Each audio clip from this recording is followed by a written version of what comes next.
اب جب گھر کی زندگی شروع ہوتی ہے تو اس گھر کی زندگی میں معاشرتی تقاضے پیدا ہوتے ہیں. آپ کو کسی سے ملنا ہے، جلنا ہے، آنا ہے، جانا ہے، اٹھنا ہے، بیٹھنا ہے. آپ کے گھر میں کچھ لوگوں کو آنا ہے، آپ کو کسی جگہ جانا ہے.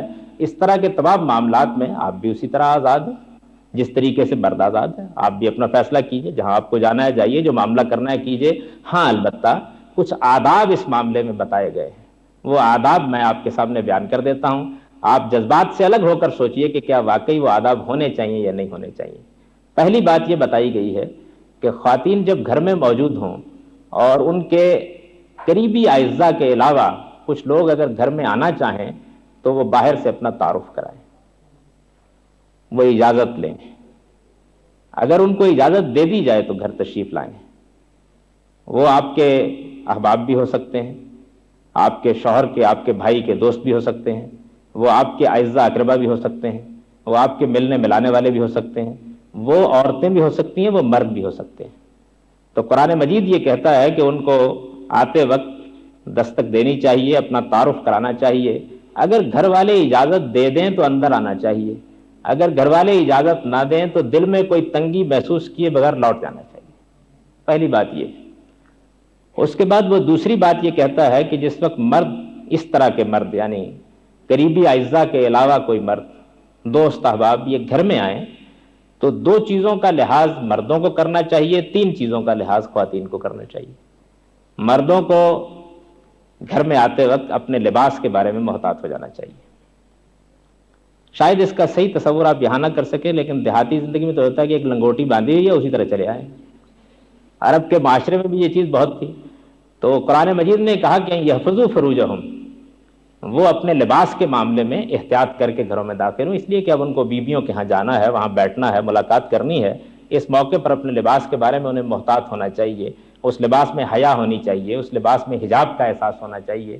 وہ لباس ایسا ہونا چاہیے کہ جس کو آپ ایک مہذب اور شریفانہ لباس کہہ سکیں، تو وہ اچھے لباس میں آئے. دوسری، مردوں کو یہ ہدایت دی گئی ہے کہ اس موقع پر وہ اپنی نگاہوں کو پست رکھیں. نگاہوں کو پست رکھیں جس کو عربی زبان میں اور قرآن کی اصطلاح میں غض بصر کہتے ہیں. اس کے یہ معنی نہیں ہے کہ نگاہیں آپ زمین پر گاڑ لیں اور ٹھوکر کھا کے گر جائیں، اس کی یہ معنی نہیں ہے. اس کا مطلب یہ ہے کہ نگاہ میں حیا ہو، وہ نگاہ ہو کہ جو ایک بہن کے چہرے پر اٹھتی ہے، ماں کے چہرے پر اٹھتی ہے. اس نگاہ میں بے باکی نہ ہو، پستی ہو اس نگاہ میں. دوسری ہدایت یہ دی گئی ہے. یہ مردوں کو دونوں ہدایتیں دی گئی ہیں، یہی ہدایتیں عورتوں کو بھی دی گئی ہیں. ان سے بھی کہا گیا ہے کہ جس وقت ان کو احساس ہو کہ گھر میں کوئی اجنبی مرد آ رہے ہیں تو ان کو چاہیے کہ وہ اپنے لباس کے بارے میں محتاط ہو جائیں. ان کو چاہیے کہ وہ اپنی اندیشے کی جگہوں کی حفاظت کریں. ان کو چاہیے کہ وہ اس موقع کے اوپر یہ دیکھ لیں کہ وہ مہذب اور شائستہ لباس پہنے ہوئے یا نہیں پہنے ہوئے ہیں. دوسری ہدایت وہی دی گئی ہے جو مردوں کو دی گئی ہے کہ وہ بھی غض بصر سے کام لیں. ان کی نگاہیں بھی پست ہونی چاہیے، ان کے اندر بھی حیا ہونی چاہیے. ان کی نگاہ بھی وہ نگاہ ہونی چاہیے کہ جو ایک بھائی کے چہرے پر پڑتی ہے، ایک باپ کے چہرے پر پڑتی ہے. یہ غض بصر ہے.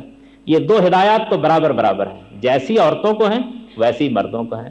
عورتوں کے مخصوص نسوانی پہلوؤں کو ملحوظ رکھ کے ایک تیسری ہدایت ان کو زائد یہ دی گئی ہے کہ وہ اپنے بناؤ سنگار اور زینت کی نمائش نہ کریں. بناؤ سنگار اور زینت کی نمائش نہ کریں. لا یبدین زینتہن الا ما ظہر منہا. دیکھیے ایک چیز یہ ہے کہ زینت ہے، یہ نہیں کہا گیا کہ اتار کے رکھ دیں، یہ نہیں کہا گیا. نہیں، اس کی نمائش نہ کریں. اور بڑا فرق ہے نمائش کرنے میں اور بڑا فرق ہے زینت کرنے میں. دو باتوں میں بہت فرق ہے. ہر مہذب آدمی اس کا فرق محسوس کر سکتا ہے. لیکن نمائش نہ کریں ایک مجمل بات تھی، تو قرآن مجید نے اس کا طریقہ بتایا کہ وہ کس طریقے سے اپنی زینتوں کو چھپا لیں. اس نے یہ کہا کہ اپنے سر کی اوڑھنیاں وہ اپنے سینوں پر بھی اچھی طرح لے لیں، اور اگر پاؤں میں کوئی زیور پہنا ہوا ہے تو چلنے میں محتاط ہو جائیں. بس یہ وہ چیز ہے جس کو پردہ کہتے ہیں. یہی گھر کا حجاب ہے. اس کی تعلیمات سورہ نور میں، قرآن مجید کی سورہ نور میں، اب جب چاہیں کسی آسان سے ترجمے سے پڑھ سکتی ہیں اور دیکھ سکتی ہیں. بس یہ باتیں ہیں جو کہی گئی. یہ وہ آداب ہیں جن کا لحاظ ایک خاتون سے اور خواتین کے ساتھ مردوں سے یہ تقاضا کیا گیا ہے کہ وہ میل ملاقات کے موقع پر ملحوظ رکھیں. یہ چند آداب ہیں، ایٹیکیٹس کہہ لیجیے ان کو، ایک مہذب معاشرے کے ایٹیکیٹس. اس کے بعد یہی وہ آداب ہیں جن کا لحاظ کر کے آپ گھر میں رہیں. یہی وہ آداب ہیں جن کا لحاظ کر کے آپ دفتر میں جائیں. یہی وہ آداب ہیں جن کا لحاظ کر کے آپ مدرسے اور اسکول میں جائیں. یہی وہ آداب ہیں جن کا لحاظ کر کے آپ ہسپتال میں کوئی ڈیوٹی دے رہی ہیں تو وہاں جائیں.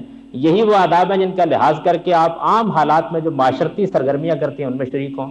البتہ جب آپ گلی میں نکلیں، جب آپ بازار میں نکلیں، جہاں محفوظ مقامات نہیں ہوتے، جہاں اس کا اندیشہ ہوتا ہے کہ آپ کے جانے پہچانے لوگ ہی نہیں ہوں گے، اوباش بھی ہوں گے، بس اسٹاپوں پر کھڑے ہونے والے بھی ہوں گے، بیہودہ لوگ بھی ہوں گے، تو اس میں ایک زائد ہدایت خواتین کو یہ دی گئی ہے کہ ایسا نہ ہو کہ کوئی اوباش ان کو اذیت دے، وہ ایک بڑی چادر بھی باہر گلی میں نکلتے ہوئے، بازار میں نکلتے ہوئے اپنے اوپر لے کر اس کا کچھ پلو لٹکا لیا کریں، آئیں یورفن فلا یوزین، تاکہ وہ پہچانی جائیں کہ شریف زادیاں جا رہی ہیں اور کوئی اوباش ان کو اذیت دینے کی جسارت نہ کرے۔ اسلام میں جس چیز کو یا قرآن میں جس چیز کو حجاب یا پردہ کہا جاتا ہے وہ باہر اور اندر مل کر اس مقام پر مکمل ہو جاتا ہے، اس سے زائد کچھ بھی نہیں ہے۔ باقی جو کچھ ہے وہ میں آپ سے پوری ذمہ داری کے ساتھ عرض کر رہا ہوں اور زندگی بھر کے مطالعے کی روشنی میں عرض کر رہا ہوں، باقی جو کچھ ہے وہ ہمارے ہندوانہ معاشرے کی روایات ہیں جن کو بدقسمتی سے مذہب کے نام پر پیش کر دیا جاتا ہے۔ قرآن میں اس کے سوا کچھ نہیں ہے، پیغمبر کی ہدایات میں اس کے سوا کچھ نہیں ہے، یہی بات ہے جو کہی گئی۔ ان آداب کا لحاظ کرتے ہوئے آپ مسجد میں جائیں، نماز پڑھیں، آپ اپنی مسجدیں خود قائم کریں اور ان میں امامت کرائیں، آپ جمعے اور عیدین کے اجتماعات میں جائیں، آپ سماجی تقریبات میں شریک ہوں۔ ان آداب کا لحاظ کرتے ہوئے اسلام آپ کے اوپر کوئی پابندی عائد نہیں کرتا، کوئی پابندی عائد نہیں کرتا، بلکہ وہ یہ چاہتا ہے کہ ایسا ہو، اس حد تک چاہتا ہے کہ ایسا ہو کہ رسول اللہ صلی اللہ علیہ وسلم کے زمانے جب عید کا اجتماع ہوا تو آپ نے فرمایا کہ سب بیویوں کو وہاں آنا چاہیے، سب بیویوں کو وہاں آنا چاہیے۔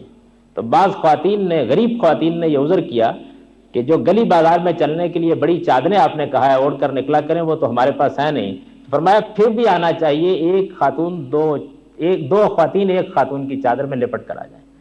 یعنی اس بات کو کبھی پسند نہیں کیا گیا کہ خاتون بس گھر کی مقید چار دیواری میں بند ہو کر رہ جائے، وہ نکلے، دین سنیں، دنیا کو دیکھیں، معاملات کو جانیں، معاشرتی سرگرمیوں میں حصہ لو، ہاں البتہ ان آداب کے ساتھ حصہ لیں، اس سے کچھ نہیں کہتا۔ یعنی نکلو، جاؤ، اپنے معاملات کرو، لیکن نکلو، جاؤ، معاملات کرو، معاشرتی سرگرمیوں میں حصہ لو، سیر و تفریح کے لیے نکلو، اپنی معاشی سرگرمیوں کے نکلو، البتہ ایک بات وہ کہتا ہے اور وہ یہ ہے کہ یہ مت بھولو، نکلو لیکن یہ مت بھولو کہ تمہارا اصل دائرہ عمل تمہارا گھر ہے۔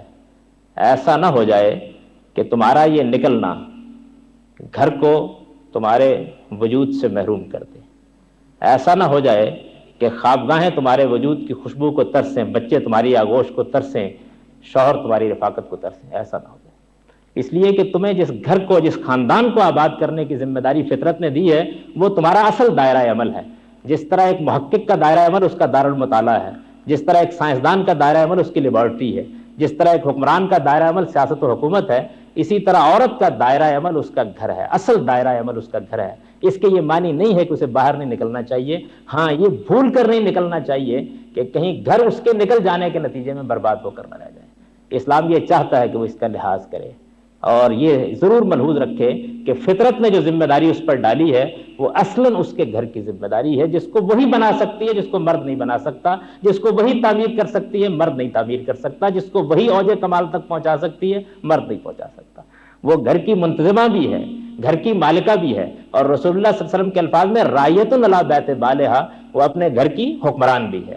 لہذا اپنے گھر کو فراموش کر کے وہ کہیں جائے گی تو اس کو اسلام ناپسندیدگی کی نگاہ سے دیکھے گا، اور گھر کو پوری طرح مضبوط قائم رکھ کر، اس کی ذمہ داریوں کو ادا کر کے، اپنے بچوں کو شفقت دے کر، انہیں ماں کی آغوش دے کر، انہیں مامتا کی پوری ذمہ داریوں کا احساس دلا کر، اپنے شوہر کو رفاقت دے کر اگر باہر نکلتی ہے تو پھر اسلام کو اس کے باہر نکلنے پر کوئی اعتراض نہیں ہے، خواہ وہ معاش کے لیے نکلتی ہے یا معاشرتی سرگرمیوں کے لیے نکلتی ہے۔